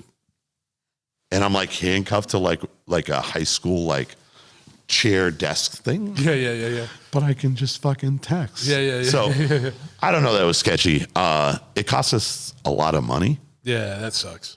Like 3,000 euros. Wow. To punch someone in the face that like, I don't know, That sexually deserved it. assaulted me. Yeah. They weren't concerned about that, yeah. So yeah, that was kind of weird. I don't know. There's always weird shit, right? It's tour. Yeah. I mean, I'm trying to I'm sure there's fucking crazy shit. Yeah, I'm just, stand out either like awesome shit or like fucking like horrible shit, you know what I mean? People find this shit interesting, man. You know? I do for too. sure. Yeah, I do too. Sometimes I do too. I go back in my history. I'm like, that's kind of fucking cool. Yeah. Fuck yeah, man. We got, speaking of tours, we got one coming up literally a week from today. Yep. Right? Oh no, a week from today I leave. You leave. I leave the day before. The tour starts in a week and a day from today. A week and a day. We're recording this on Thursday. Yep. A week from now, I'm leave. flying out. The day before you're leaving, and then the day arrive after. a week. Next Friday, the show All starts. confusing. Yes, next Friday. 17 shows in a row, 18 dudes on a bus. It'll be good. It's a double-decker tour bus, so there's a little bit of space. There is, for sure. And it's a great tour. Great bands. Yeah, fuck yeah, dude. Like, probably all these are just repeats for you, right? Like, are there any cities on this that are new for you guys? No. But it's cool that there's other stuff. Like, I feel like a lot of times you go to Europe, it's like Germany, and I love Germany. Yeah. But a lot of touring is centered around Germany. Of course. And this one, I mean, it has Germany, but it has a lot of fucking cool spots. So nothing new, but I'm looking forward to. After this tour, when we fly to the Balkans, no new countries, but new cities for us, for sure. Yeah. And that's what, 10 days? 10 shows. Yeah. So I'll be in Europe all of February. It's the first time I've been on tour for a full month and fucking, I don't know. Yeah, it's crazy, right? Like the nature of touring has changed. Like you said years ago, you go 6 weeks, 8 weeks. Yeah. Now it's like 2-3 weeks. Yeah, for sure. And then 10 days. Yeah, so this tour came up, obviously Slapshot. Are you coming home and then going back out? No, you guys we're going right. So the Slapshot, Death for Dishonor, Risk, American War Machine starts the first show. Yeah. The last show is the 18th. Yeah. The 19th, we fly from Dusseldorf to Athens. And then we do 9 more shows. Then I fly back to Germany. What countries are you hitting on that? We do 2 shows in Greece, 1 show in Macedonia, 1 show in Serbia, and 2 shows in Bulgaria. How's Serbia nowadays? Dude, it's fucking wild. Yeah. Dude, I've been to Serbia a few times. We actually played, the small shows are fucking phenomenal. Every time we go there, it's amazing. There's a fest called Exit Fest. It's like a big festival. Played there with Madball before. It's in an old castle in Novi Sad. It's fucking awesome. That's the cool thing about going to Europe for us, because the history is so much longer than ours. For and sure. A lot of the venues are like in like crazy. Like when we did, like all I remember was when we did that brutal assault with the blood in Czech Republic. In Czech Republic, like that venue is fucking bananas. I've never been there. We're actually playing that in August coming up for the first time. We're supposed to play it like a few years ago and something fucking happened. All I remember is like you can go into the venue, but the villagers block off the streets around it and they don't let anybody into the streets. That's wild. Because the villagers are like, nah, fuck that. Yeah. You guys can go to the show, but you can't come into the That's amazing. Can't come into the town. Yeah, Europe's cool like that, man. And there's a lot of cool festivals and stuff like that. I think there's only one fest on our tour, right? The Scumbash there. Yeah, the second day. night. And that's Exploited. Yeah, we're playing with the Exploited. Fuck yeah. He just had a fucking I don't want to be rude, but 17th heart attack. And I fucking love Exploited. Yeah. And I'm like, there's no way they're playing. And they just still are. They just posted that they're fucking playing. Yeah. And I fucking love Exploited. Yeah, that dude's hard to kill, man. Dude. Wadi's hard to kill. It was funny. So one of my boys was like, dude, and I was like, if anybody is going to be there, it's going to be Wadi. Yeah. Not that I know him for shit. I just love Exploited. Yeah. So that was my second show ever. Exploited? Yeah, Exploited. Sick. Yeah. Yeah, I love Exploited. I'm psyched on that. Yeah. I'm sure that's like an indoor fest because of the time of the year. But that's still going to be sick. There's a lot of great bands. That's I think what they're saying, that's like a 6,000 person. Is it? Cool. I know, between all of us, Exploited. I don't really know Peter Pan Speed Rockers. What is it called? Toy Dolls. I said Peter Pan Speed Rockers. Toy Dolls is a lot different. For sure. I'm an asshole. But Hoods will be there. Yeah. Brick by Brick. Yeah. I don't know who the fuck else. Yeah, there's a It'll be bunch. Cool. It's a European show. There's a bunch of people on it. Fucking so. Have you done one on a double decker? Yes. So I've done. How does that work out, man? This is now. I don't care about. No disrespect. I don't care about the listen. I'm asking for personal interest here. So the first tour I ever did with AF was a double decker. Okay. I've lucked out and done a few of those. So I'm a fucking weirdo. I think the double deckers are cool because like you could technically like play a show. You wake up, you're at the venue, you go in and eat, blah, blah, blah. You know, it happens every day. I would rather my own hotel room to shower sometimes instead of like being the 13th dude to shower in cold water because I'm just a fucking baby. Other than that, though, it is cool. I feel like it builds a lot of bonds, right? Because you have to be together. There's 18. You're only feet apart at any given moment, you know? To play a show every day. Yeah. So I feel like it definitely like, it's cool, man. You figure people out. I like it. It takes a little patience sometimes, right? Right. When you're in a fucking bad mood and someone's fucking being loud and annoying, and you're like, dude, yeah. Luckily, I don't think the drives are super long. So like half of the time, like if you pass out, you wake up, the bus is already at the venue. So like, whatever. So the funny thing is we got a good age range on this too. Like, right? We got how old are the dudes in Risk? Like, I mean, I always say they're young, but I'm also old. So like they're not like 20. I mean, they're like 25, 30. Yeah, 30s, in that age range. Yeah. And then all the way up to Jack Kelly, who's been fucking in band since like fucking 81 or whatever. Yeah. So. Yeah, there's definitely a good age range, but I think I also like that about it, right? One thing that's cool about this tour. And I try to like put together a Boston tour as well as everybody else in fucking the history. But every Boston band comes and goes and never wants to fucking do everything. I do like the Slapjaw, it's like OG DVDs, you know, middle era, American War Machine. Not new, like new, but dudes that have been around. It's dudes that have been around, but it's a new band. Yeah. And then like Risk is out there playing every day. Like, they might ask, they're fucking acting like DVD in like 2007. Yeah. And it's cool, man, because I'm actually a little jealous of it because they're at the age where you can still kind of do that. For sure. And that's fucking rad. Sure. I'm 51. I own 3 fucking businesses. Right, I can't go for 8 weeks. You know, you're gonna be home for 6 months working fucking 60 hours a week after this because you're gone for 16 days. Exactly. Yeah, and before it, right? You know, and it's fucking rad, man. But I wanna. I like it's cool to vicariously live through like the younger dudes that are seeing things. And the other thing I like too is like the sound, like the sound, but like everybody has their own sound. Yeah, like, absolutely. Right? And it like transcends through the generations. Like there's nothing that you can't get into. Yeah. I always say this about Agnostic Front. There's a record you fucking have to love. You don't like Victim in Pain? Listen to One Voice. Right. Listen to fucking Dead Yuppies or whatever. Whatever. There's going to be one AF record you like. Yeah. In this tour, I kind of feel like it's the same thing. Like there's this different generations and genres, but like it's all hardcore. It's all energetic. It's going to be fucking sick. I mean, hope the shows are sick. I've never been to like being on previous tours. Yep. I've been pretty much all those places for the most part, but I'd never been to Budapest. Dude, shows are wild. I can imagine. Budapest seems like a fairly lawless place to me. I don't know why. It is because you're getting close to the east. Yeah. But it absolutely is. Actually, last time I played Budapest, it was terror. No problems. Everything was fine. The time before that, we headlined. And the promoter is like, there's a bunch of Nazis here. You have to go out there and fight them. And I'm like, see, I've heard this before from like Packers talked about this. And it's like, how's that our problem? This is your scene. You guys handle it. And that's why. So I have no problem being like, fuck Nazis on stage.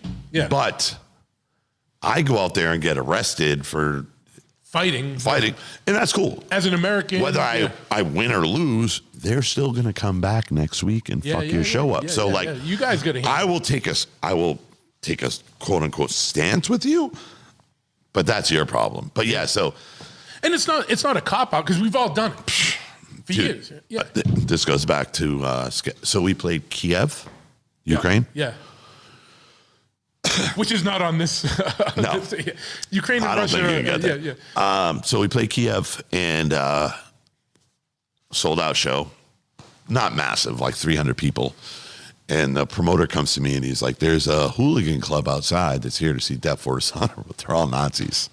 And we won't let them in. And I said, respect. Awesome. Fuck them. And he said, but the hooligan club said, anybody that leaves this show, we're going to fuck them up one at a one. I'm like, all right. So let's play a show, and then we all walk out together. I don't know. Yeah. I still got to walk out. Fight out everyone walking out at the same time. I'm looking outside. I'm like, they're small motherfuckers. I'm like, this is going to suck. I don't know how their timing worked out. Nazis are dumb. No disrespect. We played a show, and then they're all gone. Well, their fucking soccer team had a match, not locally, but that they had to go watch during Death Before Dishonor. So we walked out, they're all gone. Hey, perfect timing. Yeah, it worked out for everybody. But that's one of those things where I'm like, all right, respect to the promoter being like, fuck them, they can't come in. And they're like, we're going to fuck it. And me and Frankie looked at each other. I'm like, dude, this is going to suck. It's always a weird thing, man. Like, and this is not going to sound like a popular thing here, right? It happens. Right. And this is, I'm talking about. If someone has their beliefs, but they're not going into a place and being an asshole, what do you do? I could give a fuck less. What do you do? Like, you know what I mean? Like, I can't control. Like, you know what? I don't agree with what they agree with. Right. I also don't agree with what every motherfucker agrees with. You know what I mean? So it's like, what? If you go into your backyard and burn crosses, and I don't know, I could give a fuck less. You come to my show and do that, it's a different story. Like 100%. But then it even gets weird when you're in like the Ukraine. If I get in a fight there, yeah, like if you get in a fight, you're good. If I get in a fight, it's a whole to do. Yeah. But if it's an international incident, you know, for real. Yeah. But at the same time, like if I am my safety is in jeopardy by somebody that wants to assault me, fuck them. Yeah, we're going all the way. It is what it is. It's going. Yeah, it ain't gonna not happen. Yeah, yeah. Yeah, so Budapest could get fucking weird. But aside from a handful of idiots, Budapest shows are fucking amazing. It's going to be wild. I heard it's fucking rad city, you know? Budapest, Poland, Prague, like all that shit's going to be sick. Yeah. All right, I got to pause one more second. Shit, all right, we're back. We're back. All right, we'll put these headphones on. We just had a shot of Tequila Ocho to I have no monetary...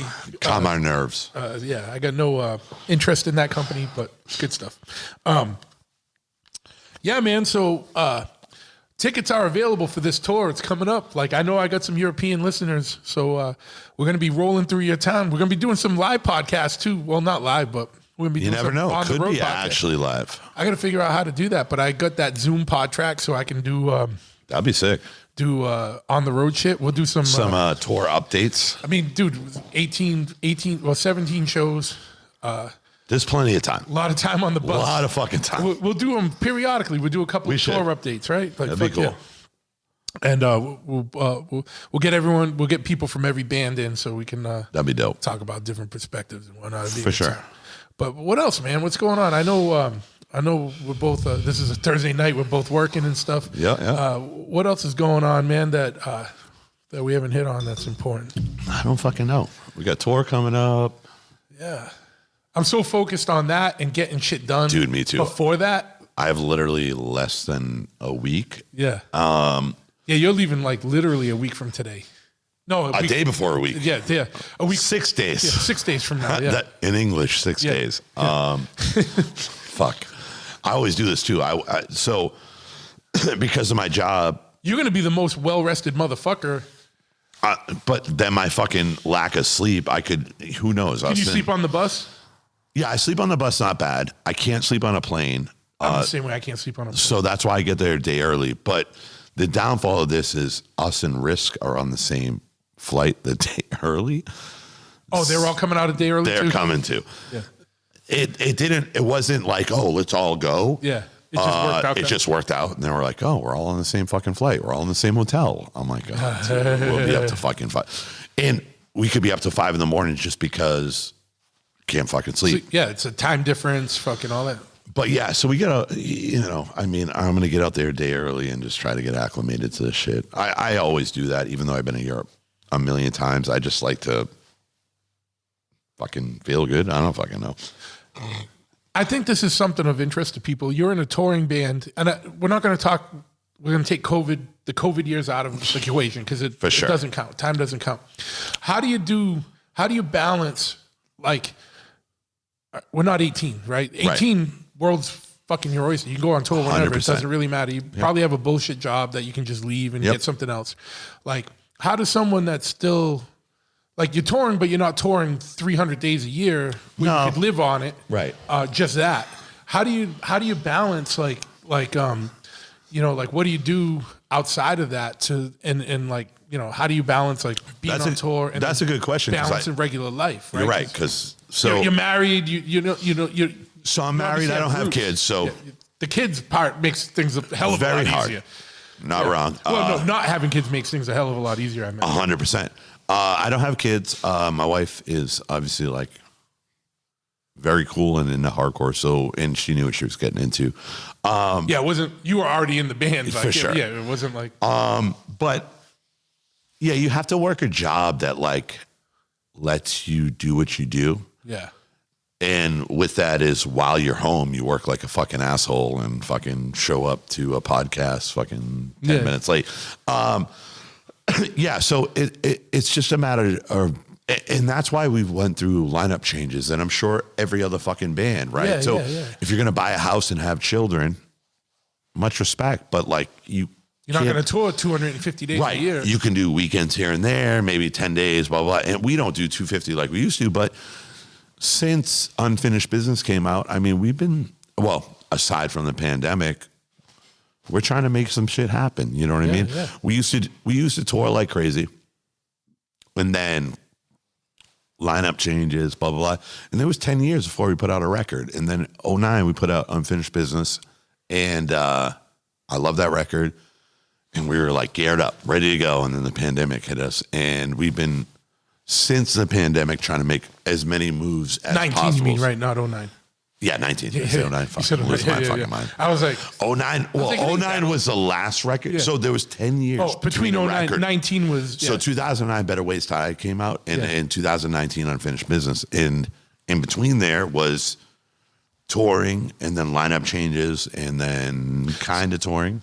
I know, like I said, let's take COVID out of the equation, but having not done a record in 10 years, when that record hit, how did it, like, was there 10 years of buildup? Like, or did you find like, and this is like, I'm only prone because it's a real question. Like, For sure. did you find like some people drifted away, or were there new people? Like, how did that work? I think there's a combination of both. So like band perspective, like that 10 years, like, so, you put out a record, we're touring, lineup changes, still touring.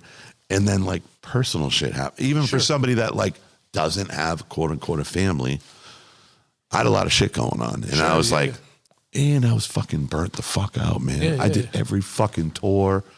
And I was like, fuck this. But we never stopped, but I wasn't like, can't wait for the next record. And this happened. And a lot of personal shit. And then finally, like that personal shit worked itself out. And then new record happened. I think within that time, like our real fans, this sounds fucking corny, but no. They stuck with us. And I think like 10 years in hardcore is like a fucking lifetime. Man. Yeah. There's been 3 changing of the guards in that time. Like there's been 3 waves of kids in and out of it. 100%. We never stopped playing, but we didn't actively play, if that makes sense, right? Yeah. So you weren't saying yes to everything. Everything, right. And maybe we weren't even getting offers to everything because we were by the wayside by not doing a record or whatever the fuck happens. And there's plenty of young bands. I think there was like some gaps, generational gaps. And I think there was some like super strong support. But like when we put out the new record, we were just like, fuck it. We're going to do what we do. Yeah. And we were all in a good place to be able to do that. And we did. And then the fucking pandemic. But then coming out of the pandemic, we were like taking any opportunity we could. Like, I guarantee we were the first band to go to Mexico and Central America. Yeah. And I don't mean this in like, we were the first one. No. As soon as they gave us a green fucking light, you were ready to roll. I was like, let's do this. And we fucking did it. And we tour after tour after tour.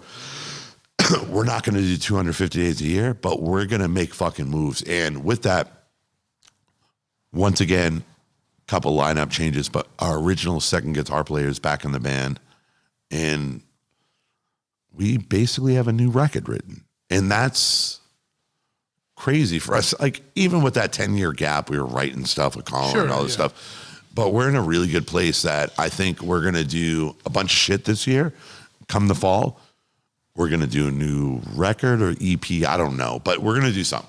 So you have like a record's worth of shit. Oh, written. 100%. You're going to record and then decide. 100%. Yep. Cool. So that'll be out, what, 24? Yeah, next year for sure. Yeah. But we'll record at the end of the year after. So we do Europe. We're going to do like a 10-day run. I don't want to fucking jinx myself, but this band Hold My Own, great fucking up-and-coming band, Exit Strategy, in like April, as well as other stuff. That 10-day, where's that? Down to Florida and back. Okay. But like when I say down to Florida and back, like we're going to start in like Baltimore, like it's a southern run. My drummer gets married in like June, so May, June gets weird. Then we do some festivals in Europe in July, August. Yeah, that's the big festival. Yeah, I finally get to play Brutal Assault that you've been talking about. Yeah. A couple other ones, Alcatraz. Brutal Assault's awesome because it's all like, it's like everything. There's a lot of death metal, black it's metal. Fucking hard. Yeah, and it's in the Czech Republic. That's wild. Yeah, I think when with Blood for Blood played, it was like Mayhem, like was one of the big bands and all that shit. Like, and those dudes are like, fucking OGs in that black metal shit. For sure. What I mean? So we do that, and then we'll do some shit, record in the fall. Yeah. That's the plan. Fuck yeah, man. Fuck yeah. Cool. Well, fuck yeah, dude. Like, where can people go to find out more information about Death Before Dishonor? Like, what's the, shout out your Instagram, the social, the mine personally is Bryan DBD, Bryn DBD. The band's Instagram is Death Before Dishonor BHC, I think. If I fucked that up, I'll put it in the. I'll look. I appreciate that. Yeah, I'll put it in the show notes so you don't have to. I'm pretty sure I'm right. Yeah. We're on Facebook, all that shit. But yeah. Well, yeah, fuck yeah, man. Well, this is fucking good. I know you got to fucking get back to it. We both got to get back to it. I don't even know what time it is. Oh, it's only 10:30. It's not bad. That's not that. Could be worse. Well, fuck yeah, man. Well, I'm gonna see you next week. We're gonna be. You're gonna see me next week. Where you have no choice. Belgium, right? Ghent, Belgium is the first show. Yeah. But seriously, I think this tour is cool. If you're listening and you're international, come out to one of them. Yeah, and we have it posted all over the place on all our social medias, all the events. I see all these people like come to Munich, this and that, and I'm like, fuck you, dude. Come to like we're in Europe. Go the other way. Come to the other town. You know what I mean? Like take a train ride. I know trains go every fucking where in Europe, dude. Fuck you. Like for like $10. Yeah. You can get to the show. Come out. Get a hotel, like you know what I mean. Like fucking stay on a bus, or just take a train home. I don't know how the trains. I don't know either, but I'm with pretty you. Good, yeah. Come on the bus. We got extra bunks. I'm just kidding. I'm stoked to do Netherlands because Johannes. Yeah, Johannes is coming out because we're doing the town he's from. Well, this is funny. The Frisian Prince, dude. We're gonna. Is he gonna be there? Oh, he's coming. Yeah, he's coming. So he's gonna do Rotterdam and the show after. Makes that. sense. Yeah. Which is the middle of nowhere, but there's good pre-sales. Yeah. We played Sound of Revolution. Our booking agent. Yeah. Their festival. Shout out to Stronger Booking. Stronger. Shout out. Johannes was there last time we played it. Yeah. 19. Yeah. I can't wait. The bus is going to be so. There's going to be so many highs and lows. Going to be complete idiocy. Or it's going to be the lamest shit ever. Right? No, there's no way. There's no way, right? Like literally, like with you, with me, and Paca. I'm an elder. I don't. So am I. So am I. I'm older than you, dude. Yeah. So I'm an elder as you grab a fireball. So there was one tour. Me and Scott Vogel, shout out to Scott Vogel. I can't even say it. It's crazy. He's back in Buffalo, fucking dude, doing so many. We've done plenty of European tours. They've looked out for us many times. We definitely did one tour. We were so fucked up. We destroyed in the bus. If you break anything, you have to pay for it. Of course, yeah. But when you're very drunk, you don't know, yeah. So we destroyed the TV, all this shit, and then woke up in the morning and was like, what happened? And then just had a bill. Yeah. Shout out to Scott Vogel. Yeah. Shot Vogel. Shot Vogel. Yeah, dude. It's gonna be fun, man. Like, as you know, it's like anything. It's gonna be awesome and boring, fucking stressful and awesome. The good thing is, I feel like, first of all, a bunch of great bands. Second of all, like, whether everybody's close or not, like we're from the same world in the sense, like, you know what I mean? Geographically. Yeah. Maybe not age wise. And the team, I don't know the merch guy. Ryan says he's cool. Shout out to merch guy. Yeah. Tour manager Alex from Last Hope is sick. And you need a European merch guy because For sure. Because we can't. I can speak Spanish a little bit, especially when I'm hammered, but I can't speak German or Polish or For Dutch or fucking French or Swiss. And I know Swiss is half German, half French, half a mountain language. Yeah, a little bit of all that. But I think we're doing Lucerne, which is the German part. It is. Yeah. Yeah. I've been there a couple times. This should be cool. I lived in Switzerland for a while. I lived in You Geneva. told me that. Yeah, I remember that. Geneva. You were That like fucking a doctor or some shit. No, I wasn't a doctor, but Same shit. But I would tour while I was out there too. And Okay.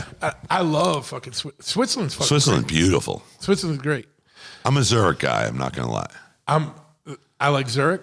Have you ever been to or through? You've probably been through Zug. Z-U-G. It's Okay. in the Alps. It's Okay. it's on the base The of Alps the are Alps. beautiful. Fucking beautiful, dude. If I was independently wealthy or rich, I would have a side house in Zug, Switzerland. Yo, how crazy is it? Like Switzerland is like their own shit and don't need to fuck with it. Like Burger King in Switzerland is like $22 for a meal. Yeah. And they're just like, go fuck yourself. Yeah. So the best thing is I lived there in 98 or something like that. Yeah, it was like 98, right? And no, 97. Yeah, 97, 98. Okay.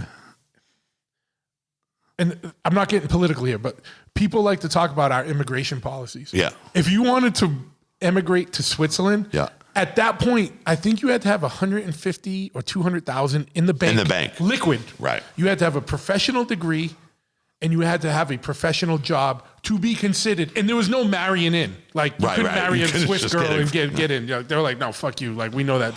So, like, I love it when people, like, try and, like, talk about immigration. I'm like, this country's way worse than us. You know what I mean? Yeah, Like, for sure. You know what I mean? Like, And whatever. I've seen it seven ways. yeah. I don't know every detail, but I'm Try like, and be Guatemalan and go over the Mexican border, dude. Like, talk about that, right? I see them roll. Yeah, oh yeah, dude. Fucking, but whatever, you know. And as like I said, I'm not being political there, but it's But I know what you mean. Because Switzerland's so fucking beautiful. I say, I'd love to fucking live so here. beautiful. And they're like, nah, fuck you, dude. Like, It's you, not you fucking got a couple cheap $100,000 either. in the bank? Yeah, no. You got a layover in Switzerland. Burger King is literally like a Whopper meal is $23. Yeah, but you could go to the train station and eat off the fucking floor. It's the cleanest Beautiful. fucking place Beautiful. in the world. Yeah. And that river that runs through Zurich, I don't know, but Yeah. there's a venue there. Yeah. And even in Geneva, right? It's like the water's like crystal blue. Oh, beautiful. It's fucking in the city. It's still like crystal blue. Like I'm like, you could go drink that water. The river in Zurich. I mean, Same thing. Zurich, right? It's like, it's a river, but it's like, dude, everybody's jumping in it. It's fucking amazing. Yeah, for sure. Now, I got to. Switzerland's a beautiful country. Like For sure. I don't think I'd want to live there now, but like you know, whatever. Yeah. But yeah. So motherfuckers, wherever you're listening, if you're in Europe, come out. There's a show somewhere near you. For sure. Come out, hang out. We'll be at the merch booth. Different points. Exclusive Chopperhead merch available. No. And for the record, all the bands that are playing are taking a hit to do this shit. For sure. So come out and support and buy band merch. Yeah. He's not wrong. Even though we're lucky to be on a bus. Yeah. It's not like, yo, we're on a bus. Yeah, It's like, And yeah, we're not popping fucking champagne fucking partying. Like it's like, we're working extra hours to pay for the extra luggage to get Yeah. the fuck there. But And- all that said, come hang out. and literally like, you know, post COVID, everything's quadrupled, you know, in price to tour. For sure. So it's like, no one's doing this because they're getting money. Everyone's doing this because they fucking love it. And it's going to be a good time. And It it's will going to be a good time, and we want to see you motherfuckers. So come out. I know I got listeners all over in every one of these fucking countries. I see the reports. So, and I think because Johannes has been on this, I especially expect you Frisian motherfuckers to be out for that show. You know what I mean? Come out to that Johannes. in the Netherlands. Johannes, you owe me a back tattoo. By you owe me, I've been begging you to do it, and I'm just too much of a wuss to go there. Well, maybe we can get him on the bus from Start Rotterdam. an outline and just ruin my life. From Rotterdam to the next show, Dude, he can go where he wants. and then I love that dude. And then he can tattoo you on the bus. I love Johannes. Black Stallion Tattoos. Johannes will be tattooing on the tour bus. So if you catch us between Rotterdam, it's just making that announcement right now. Like, maybe you get Tattoos on the bus. are happening. Yeah, you get on the bus. You pay a modest fee to take the ride. And Packer's cutting hair. So, if you need a haircut, which I was actually going to text him today because I was like, are you going to bring clippers? Because they're like, I do have like whack, but not whack clippers. Yeah. But I don't know. Packer's got to figure it out. So I got decent clippers, but you need a step down converter. Yeah, I'm not doing fades. I shave your head, but I'm not doing fades. I can't do that. I finally grew my hair out at fucking 44. I don't know. Yeah, that's what I was thinking about. And this is just me showing my age and being a little embarrassed. I have to do bald fades because like the grays come in on the side. Same. You got to keep it tight. You got to keep it tight. So I got a bald fade a week ago, but now it's growing in, so I'm gonna look fucking weird. Yeah, I don't mind like the gray shit, but it's fuzzy looking. Yeah, it's weird looking. Right? Yeah. If you're in Europe, Packer will give you a bald fade. Yeah, Packer will do haircuts for you for a modest fee on the tour bus. Just buy American War Machine T-shirt and it's no problem. And buy a slap shot.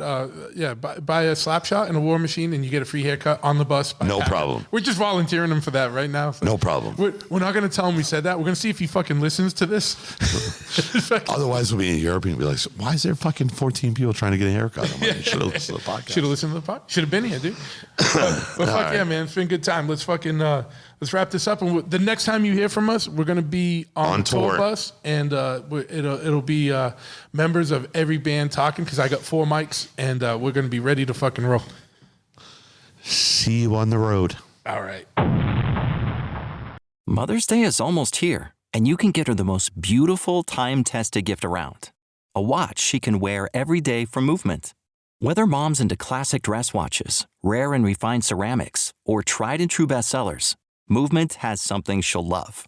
And right now, you can save big on the best Mother's Day gift ever with up to 50% off site-wide during Movement's Mother's Day sale at MVMT.com.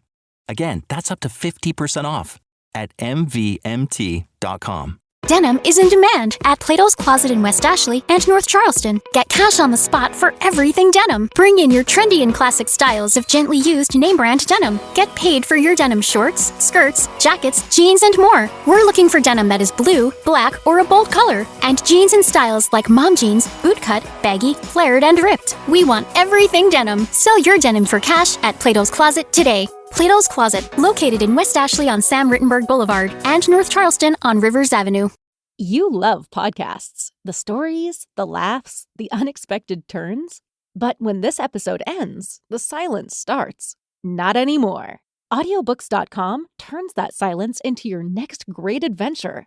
With over 450,000 titles, from bestsellers to hidden gems, your love for listening just found its new best friend.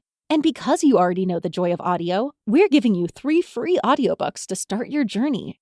Imagine your favorite podcast, now with unlimited episodes. That's audiobooks.com. Keep the story going. Sign up for your free trial at audiobooks.com/podcastfree today. Because for podcast lovers like you, the end of an episode is just the beginning. That's audiobooks.com/podcastfree.